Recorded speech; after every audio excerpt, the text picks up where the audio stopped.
Good evening, everyone. Good evening. Come on in. I am super excited today. This is our young man's chat today, so y'all come on in.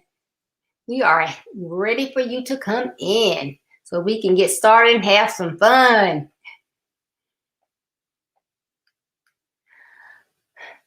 My platform is designed to assist young high school age and young adult males as they follow my basic principles to overcome obstacles in their personal lives and society to build their best lives. I believe it is better to train early rather than to fix later. So again, I am excited this afternoon. I have a special guest with us, a young man, Raphael Roker. Hi, Raphael. Hello, hello. It's so good to be here today. Thank you for this opportunity. I'm so excited for this conversation. Ah, great, wonderful. I'm going to tell you a little bit about Raphael, and then he's going to tell you some other little things about himself. But Raphael R. Roker is a young 21-year-old minister, blogger, missionary, and world changer who is making an impact for the kingdom of God here in the Bahamas and around the world. Raphael is honored to have a rich spiritual foundation and heritage through serving at Jubilee Cathedral under the covering and leadership of Bishop Godfrey R. Williams. Raphael recently obtained an associate's degree in pastoral leadership from Valor Christian College, was ordained a minister through City Harvest Network, and currently a social media staff at World Harvest Church, all under the tutelage of Dr. Rod Parsley. Raphael is passionate about the work of God, especially in the area of missions, and for the past 4 years, dedicated a portion of his summer to be the hands and feet of God extended to the less fortunate on the island of Abaca, Bahamas. He has been favored with a platform to share the gospel and light of Jesus Christ for the lost to be found and for the bound to be set free. Today, through God, he continues in his life's mission to transform lives, empower people, and change the world. How awesome is that? And he's a young man. It's great. So you want to tell us anything else about yourself, Raphael? Praise God. Thank you for that. Fun fact, I love WWE wrestling. I love that. I love to read. I love to shop. Just so you know, H&M is my favorite spot to shop. I Okay. love it. And I love all things social media, as that is my occupation right now. So I love that. And I love church. I love God. I love all that good stuff. Yeah, you got a wide variety there. I love to read as well. Yeah. So we have a little bit in common. Great. So again, thank you so much for taking the time out because you seem to be a busy young man. I know ministering and spreading the word is a full-time ministry because we meet so many people during the course of a day and we never know who we're going to run into that's lost, who's seeking, who has questions. So that is a full-time job and the other things you do. So I really appreciate you taking this time to come on. Pleasure. It's a pleasure and an honor. And thank you again. Oh, you're welcome. All right. I'm telling myself I'm a baby boomer. And so baby boomers have been designated as the generation that has been most willing to change because I can say that a lot of things have changed during my life. And if we didn't change, then we would definitely have been left behind. Now, what makes your generation stand out?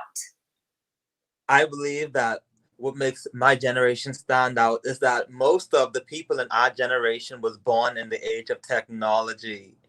Most of the things that previous generations, had to wait years and days and months to receive and to know about. Now we are in the age where technology is right at our fingertips, where knowledge is increasing daily, hourly, by the minute. Knowledge is just increasing. So what makes our generation stand out is the accessibleness that we have to information and to research and to know major things, and many things that we would have never knew about in previous times. Now it's all at our fingertips. So I believe that is one of the things that make this generation really stand out.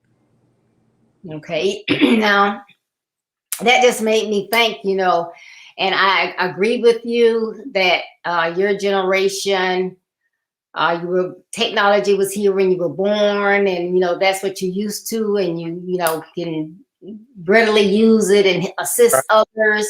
Now, I know you are aware of these scammers, and it always makes me so angry because I always say, well, now they are so smart that they can do all this to scam people.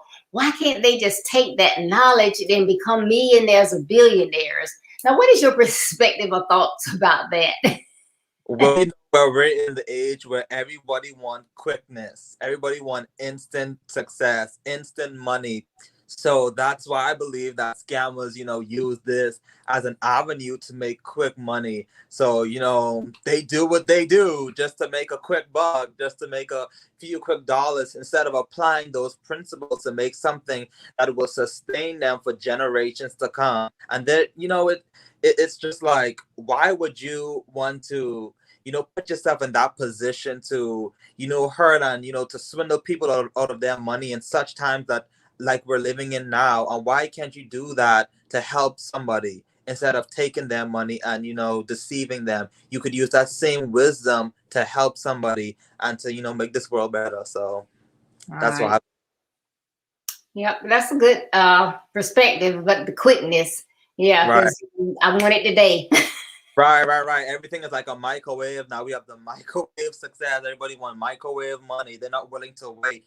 They're not willing to allow the seeds that you plant to germinate and to really take root. Everybody just wants something quick. So I think that's a downfall that people that scam have. Right. Yes. Thank you for that. Now, as far as your generation, and I'm speaking mostly of our males now, so in your perspective, I know what my thoughts are, but do you think that our young men are now attending church via going to brick and mortar? Are they attending virtually? Are most of the males not attending at all right now? Yeah, I don't believe that the young men, like we would want to see them actively involved in church. Um, I believe that there's a lack. I believe that it stems all the way from the homes.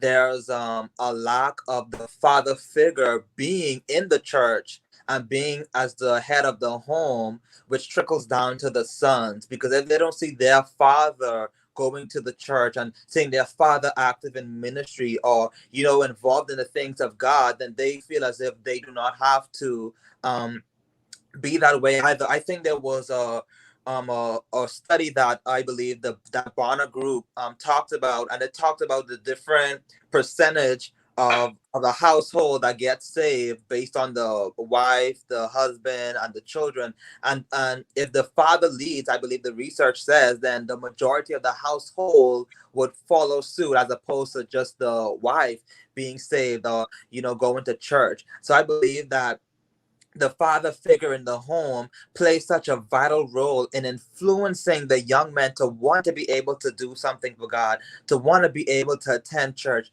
And even when young men come to church, mostly they see women at the forefront, so that can also play a role in them not feeling that they have a place in the ministry, because there are not young men in the ministry.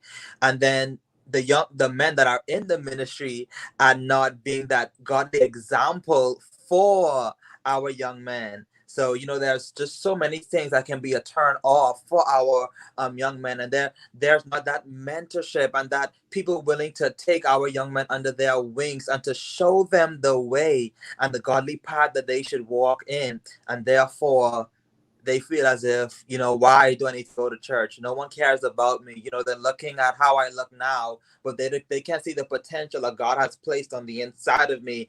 Sometimes we take the young men at face value, and we discredit them, and we feel as if it's not worth them. It's not worth our time, to invest in them, and that just turns them away to not even want to be able to go to church.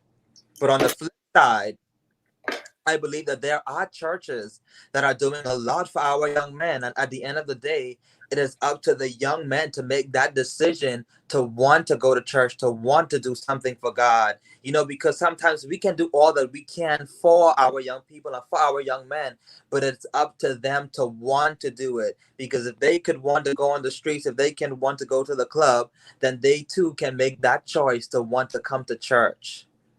Oh, that's so good. That's so good. I love to hearing that perspective because, I've seen it and I've worked with in the children's ministry. So I've, seen, them start as little boys and then they grow up and then they seem to disappear. And I know at my church we have, youth church, children's church. But I was like wondering, is there something lacking? Is there something that we're not doing? But, coming from the perspective, we do have more females in church, in leadership, so leading. So that does make a lot of sense. That is great perspective. Yes, ma'am. And then sometimes the churches, like you said, they have the children's ministry, they have the youth ministries, but where is the young adults ministry? Mm-hmm.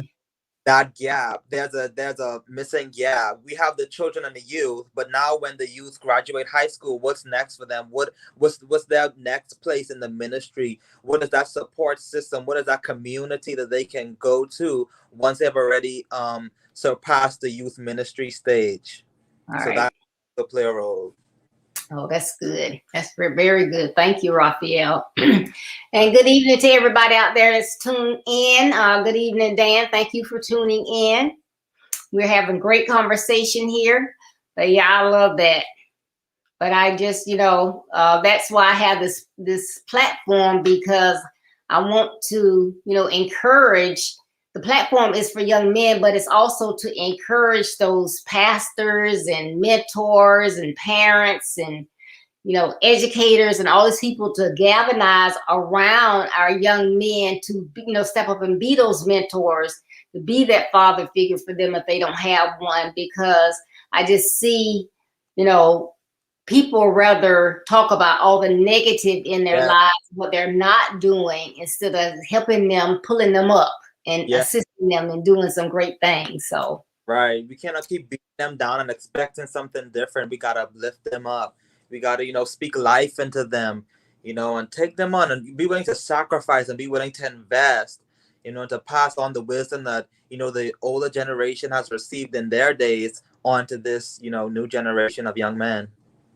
Yes, that is what they need. Because, if you don't know, you don't know. So if you don't know better, you can't do better, So why sit around and, look at that young man, he's not going to be anything. Well, okay, why don't you approach that young man and, hey, can I talk to you?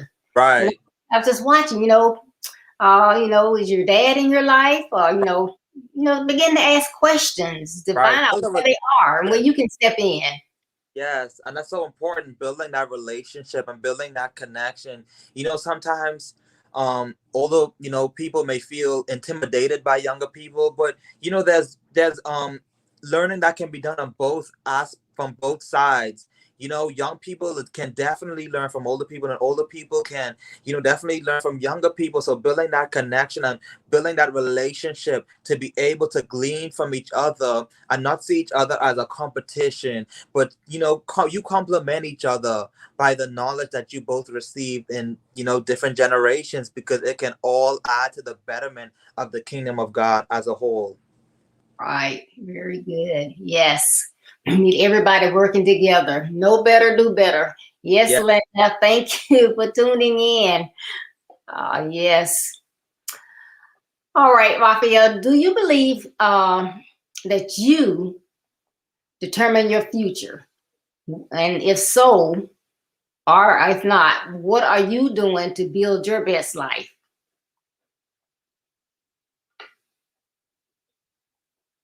Believe that I determine my future. I know that, from before time, God formed us in our mother's womb, and, He knows the circumstances and the situations that we're all brought into.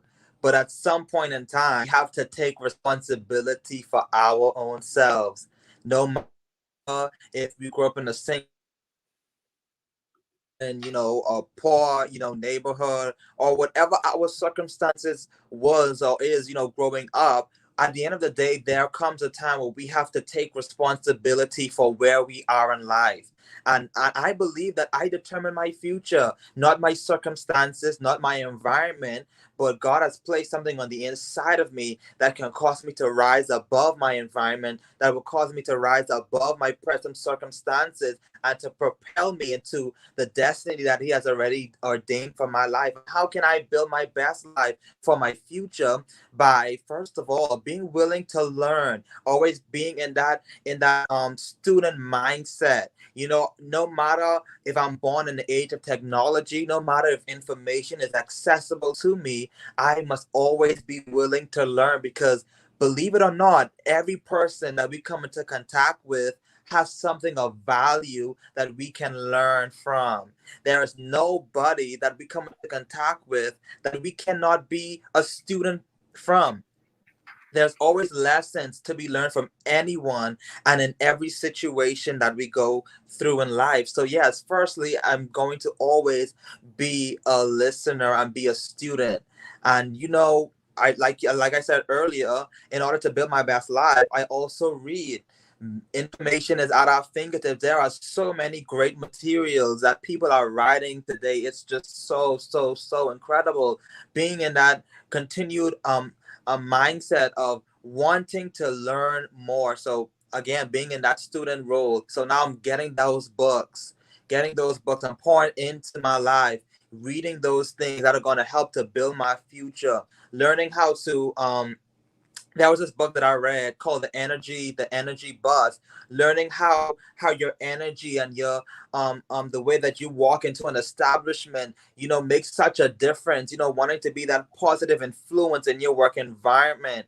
So that those things are how I build my best life. And taking opportunities like this to come on and to learn and to grow, being able to speak on such a platform like this, being able to speak, on other platforms. These are the things that help to cause me to build my best life, because I'm doing what I love. I'm walking in my passion and I'm walking in my purpose. And each opportunity is causing me to grow. And each day I'm doing something that will move me further into my God given assignment. Each day I'm doing something new that will move me closer to my destiny in God. So those are the things that I do to help cause me to build my best life. Oh, and that is awesome. And I love when you said that everybody brings value.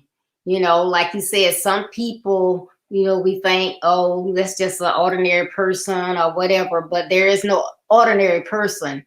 God No. gave us all talents. Now, He may have given some more than others, but Right. it's up to us what we do with those talents. Yeah. He gave us all some talents. Yes. But you got to put in the work. You got to, you said something about your passion and Yeah. you got to have that passion, because it's no different than if you're going on a job, you're trying to ride a bicycle, you're trying to go to the gym. If you just like whatever, then you're not going to go to the gym every day. You're not going to ride the bike. You're not going to work on those goals. But if you have that passion, it's what drives you, gives you fun, and you can't wait to get there. It's like, hey, I'm having fun. Right. And also another thing too that just came to me is serving someone that has already been to the place where you're trying to go and learning from that person. If I'm trying to be this great person, I'm going to look at who was great in this area before me.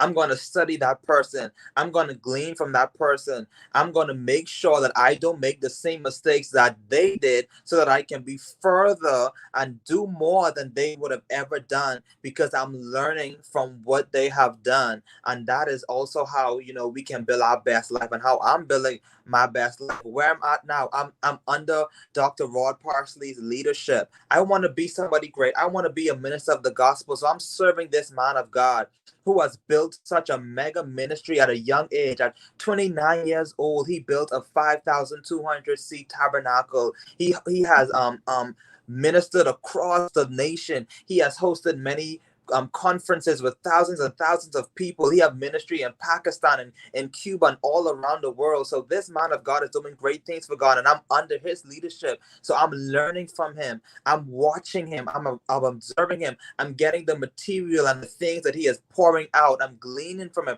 I'm being that open cup and that open bottle to receive from him so that I can do greater things. And that is how I'm building my best life. Awesome, awesome, awesome. I love it. And then, I love what you said is about someone, going and being with someone who has already done it, And like Yes. Coach Miller always tells us, everybody has someone assigned to assist you. But, Yes. you gotta find that person. And some people think, oh, my parents don't know anything. Oh, they're old. They don't know anything. But they've done some things. They've been through some things. They have that experience. So why do you want to have to try to go reinvent something and go through all of that when they can give you that wisdom that you spoke about? Right. Listening sometimes, listening is a part of communication that so many people overlook. Yes, that's so true. Yes. So I love it that, you are definitely on the road to building your best life. You are already there, and you are, you got it in your mind, continuous improvement. You're not going to get to a point and just stop. Right. Oh, I made it. Continuous process. We're all on this journey to greatness. No one has ever arrived. So always being willing to grow, always being willing to learn, always being willing to shed off the old and putting on the new, and keep on progressing and keep moving forward, because we'll never arrive. It's always being, and I said, like you said, of being willing to grow and always being that student, continuous learning. It's so important, continuous learning. Yes, it is. Now, this just came to me. Now, do you consider yourself as, I know you're a minister, and so therefore you are a leader, but as just every day, do you consider yourself as a leader or a follower?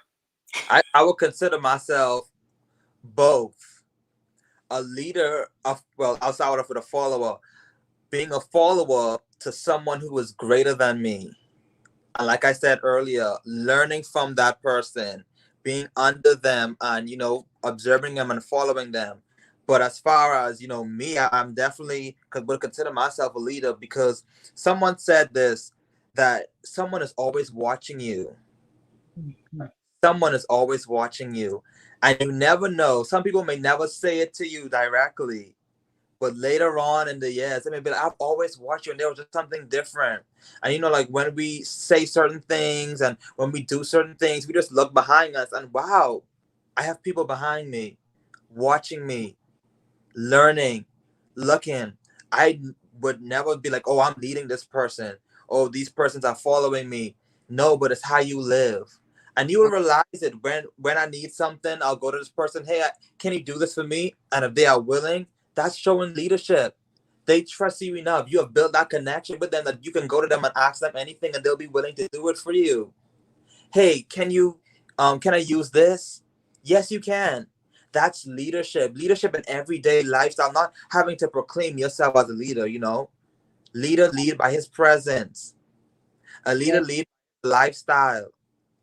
A leader leads with his words. A leader leads with how he dresses, how he conducts himself.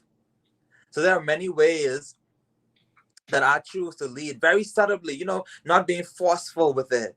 But even with how I dress, people will be like, wow, you just dress so different. That's how I lead. The things that I say, wow, you don't talk like everyone else. That's how I lead. You don't go everywhere that everybody else goes. That's how I lead. So those are the things that we do to help, that I do, to be that leader where I'm at. Yeah, that's great. That's right. Stand out, don't try to fit in. I love it. Yes. That is a good thing, because that is why we have so many that are going astray, because they see what everybody else is doing. Right. Oh, I'm going to try to do that too. I'm going to try to dress like him. Oh, that's so cool. I like that. I'm going to try to talk like him. He used those what would you call them? and slang language or whatever. So that's how I'm gonna talk too. And Right. you might not even know what he's saying, but you're trying to follow somebody instead of being yourself. You know, Right. you can go so much further. And it's also important when you say, you never know who's watching you. And that's what happens with a lot of our young people, because as parents, we say, now I want you to do this and this and this, but then they see us doing that, that, and that. So Right. they're not doing this, they're going to do that, what they see. Right. Right. Right. Right. That's so true. So true. Yeah. So that's good stuff. All right.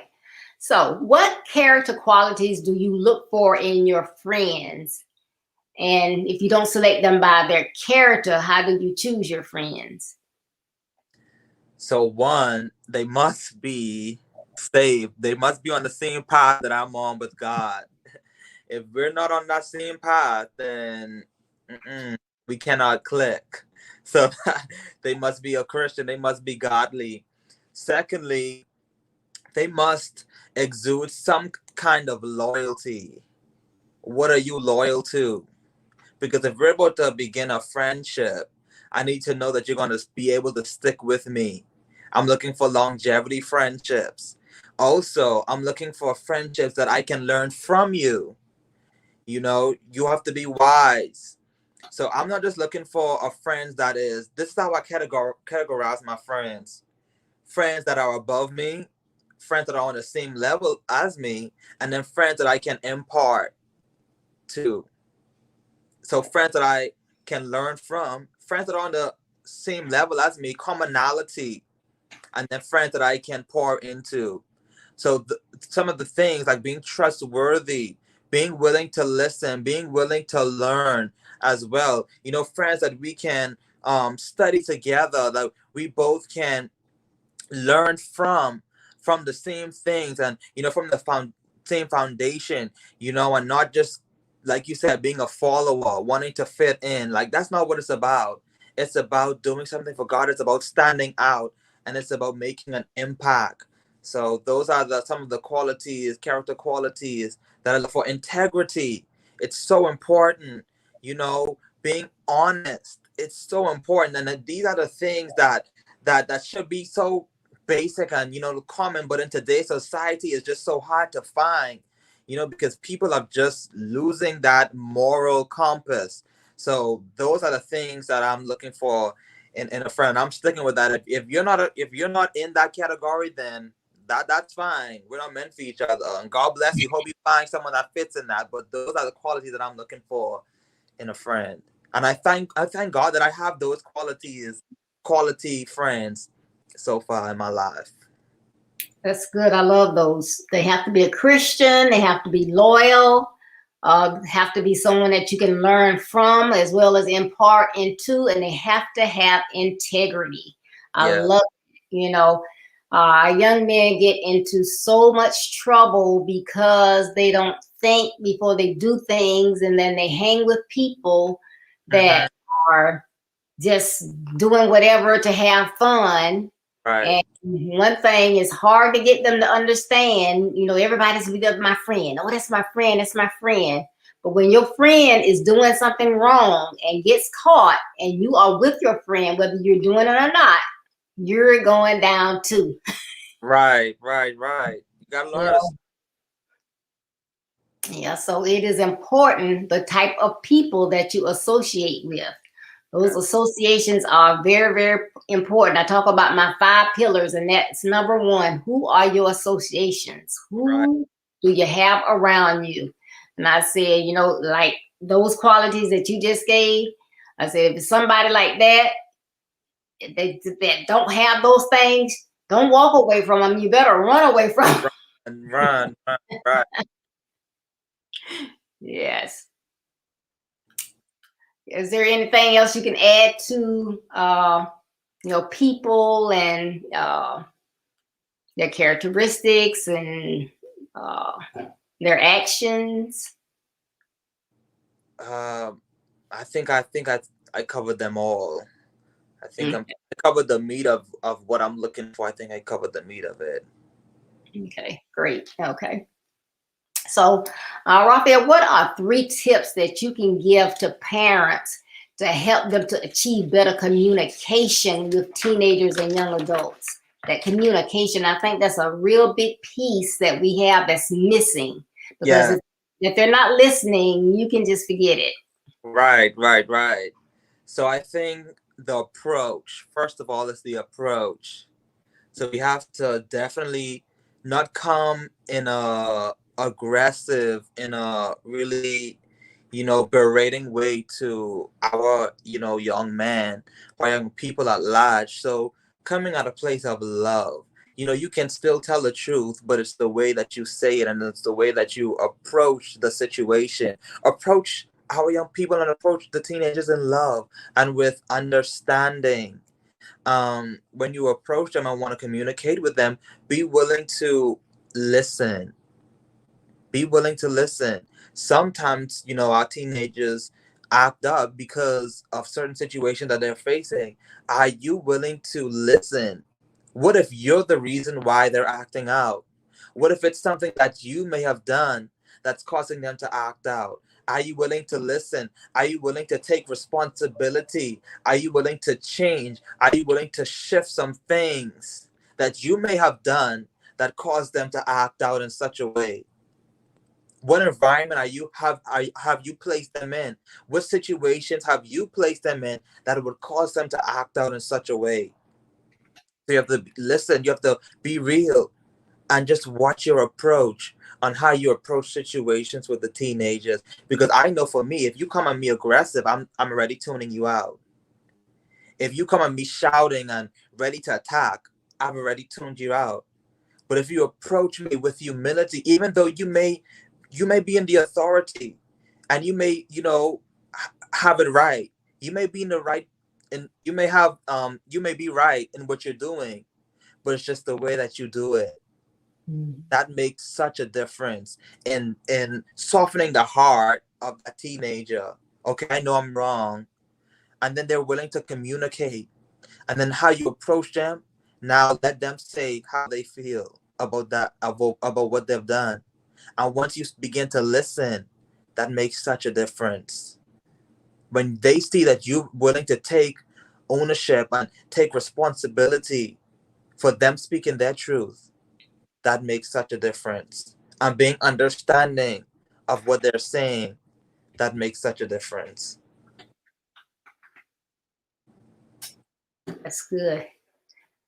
Okay, those are very, very good points. So I hope parents, you were listening. Now, Raphael has given us some great, great tips.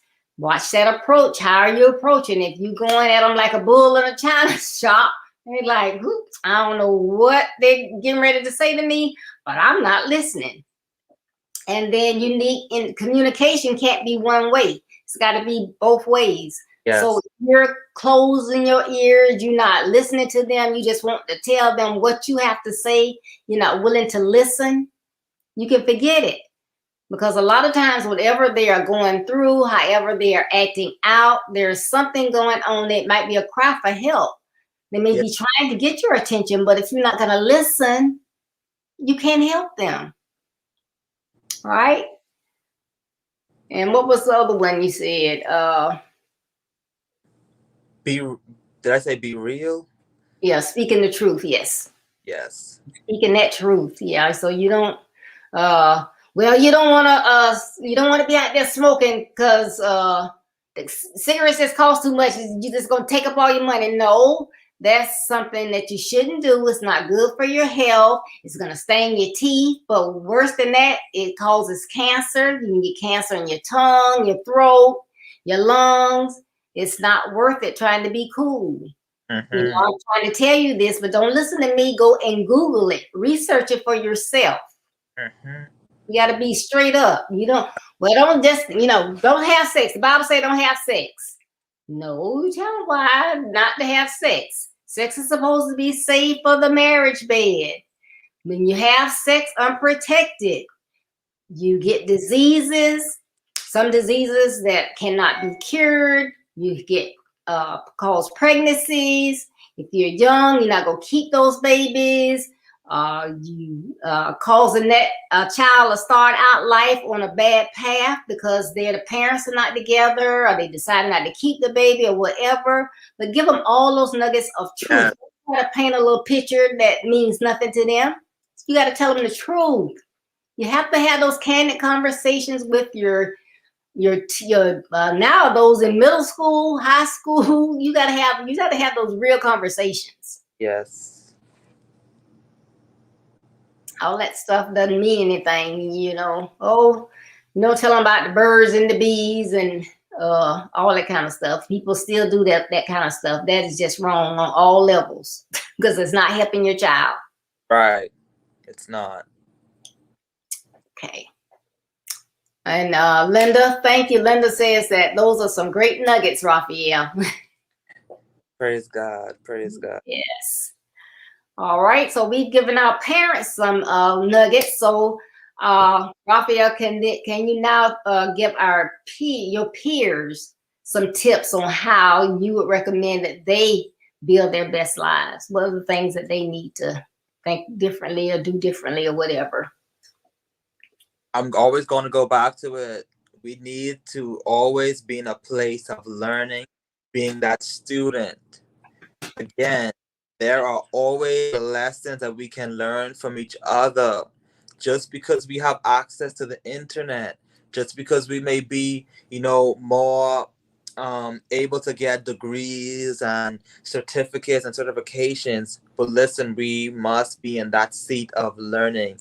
Young people, we have not arrived. Just because we have great access to knowledge, just because we were born in such an age of knowledge, we must still be in learning.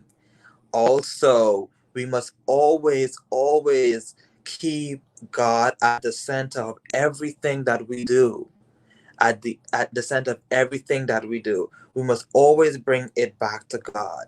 These things in this world will one day fade away, but how we build our best lives now will need to testify of it when we go to eternity. So what are we not only building our best lives now, but what are we also building for eternity?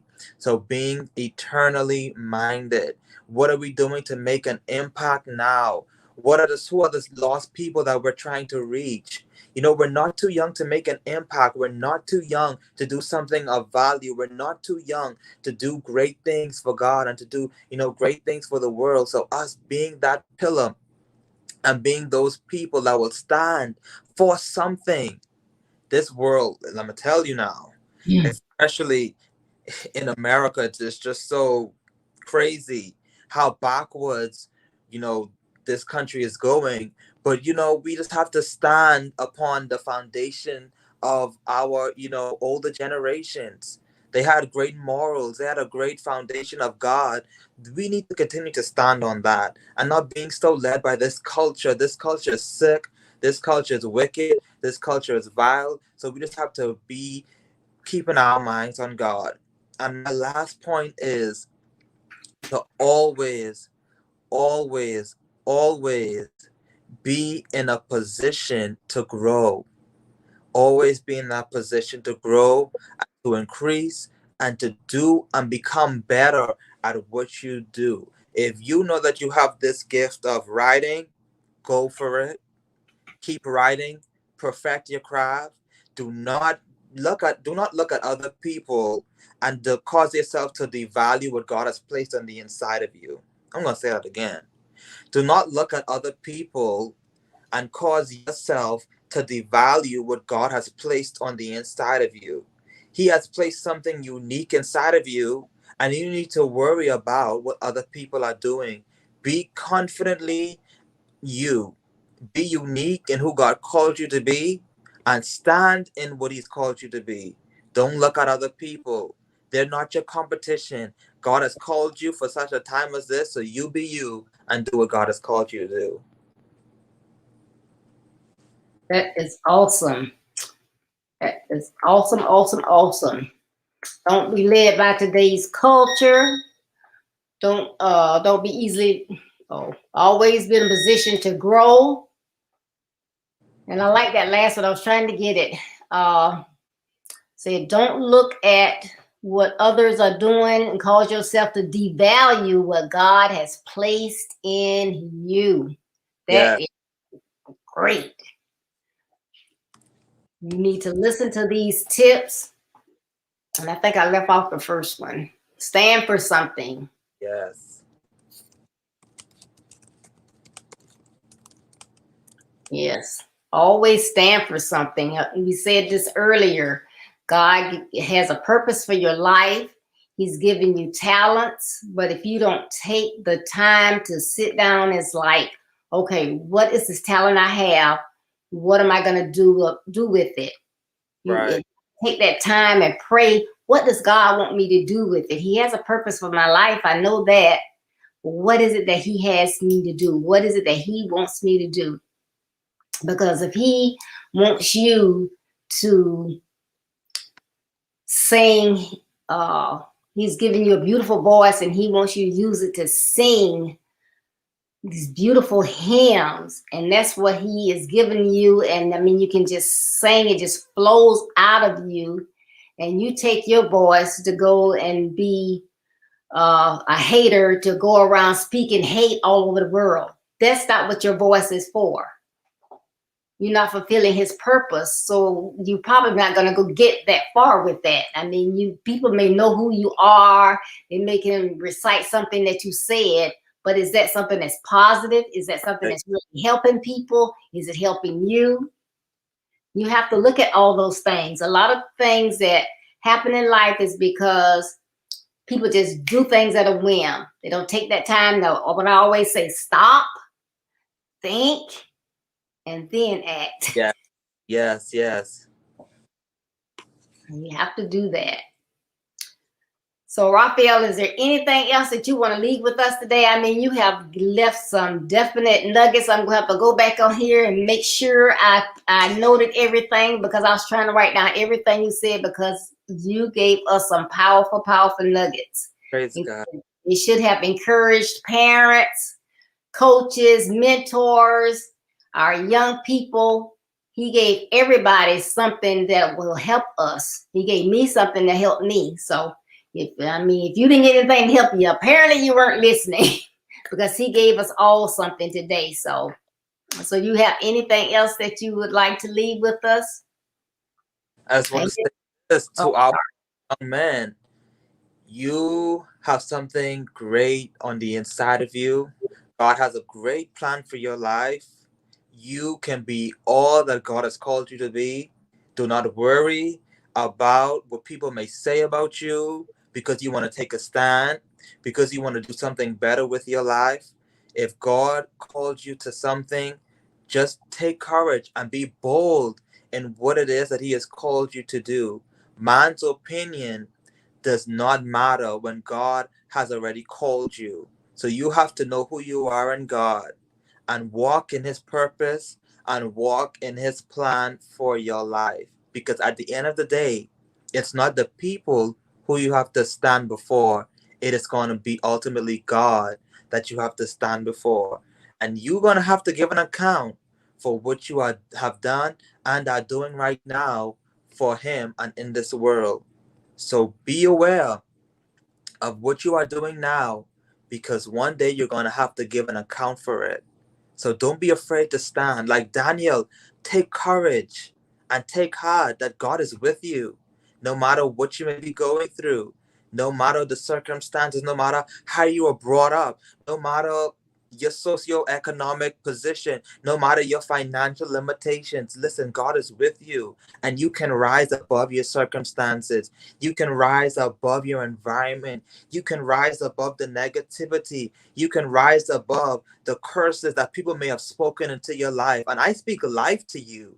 No matter what people may have said about you, I speak life to you, and I speak life to your purpose. I speak life to your calling, because God has a great plan for your life, thoughts of peace and not of evil. Like Jeremiah 29 verse 11 says, and to give you an expected. And so once again, I thank you for this opportunity. It was a wonderful, wonderful conversation today. And to all those who are watching, thank you so, so very much for tuning in and for listening to this evening.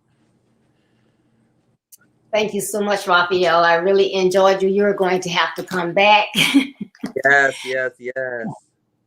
Okay, and I'm going to ask everyone if you would please, if you're listening, please share this, because like I said, these were some great nuggets for everyone in every walk of life today.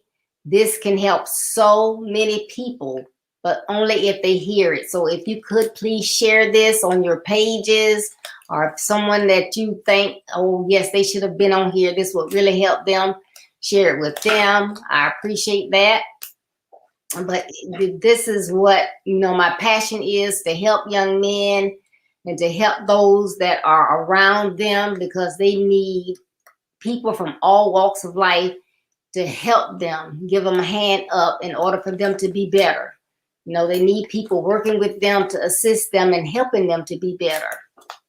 So I appreciate as much help as I can get with that. And I'm also asking everybody if you could visit my website, which is www.buildyourbestlife.org. And on there, you can learn more about my platform, my calendar of events, my blog. I release a new blog every Monday. Also, my web store, I have out there all my services, coaching, consultations. I have my book out there, Build Your Best Life, and it has the same basic concepts, so the basic principles to assist everyone in building that best life. Whatever walk of life you are in, it will assist you. And you can get your autographed copy by just going out on my website. If you're in the Bahamas, you can contact Anastasia Smith. She has copies there in the Bahamas if you want to get it right away. Amazon.com has the ebook, but these are tools that can assist you in helping you and others to build your best life. So just remember, as you travel on your road to being a better you, there will be distractions, rough terrain, detours, and pitfalls. Don't let any of these negative aspects of your journey stop you. Though they may slow you down, keep going to be a better you so that you can build your best life. And remember, building your best life is our business. That's not a slogan. It's my commitment. Thank you so much for tuning in. Please tune in again on Thursday at 6:30 p.m. when I talk about another hot topic. So I will be looking for you on Thursday, and Saturday morning is that time again, Real Talk with Deborah and Anastasia. So that's 9:30 a.m. Saturday morning, Eastern Standard Time. Look forward to hearing from you. So everybody enjoy the rest of your day. Thank you again so much, Raphael. My pleasure. Good luck with your ministry and everything that you're doing in your life. God bless you. Bye-bye, everybody.